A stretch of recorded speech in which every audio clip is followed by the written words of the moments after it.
వెలసినమమ్మ మెండుగా మమ్ము దీవించరావమ్మా విజయవాడలో వెలసిన దుర్గమ్మ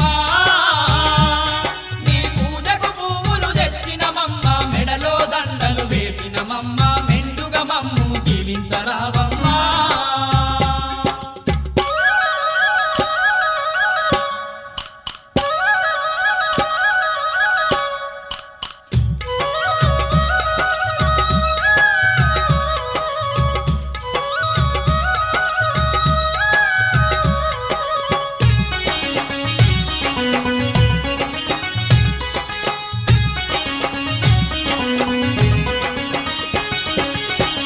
పళ్ళతో పూజలు నీకు అన్న పూజలతో అర్చన నీకు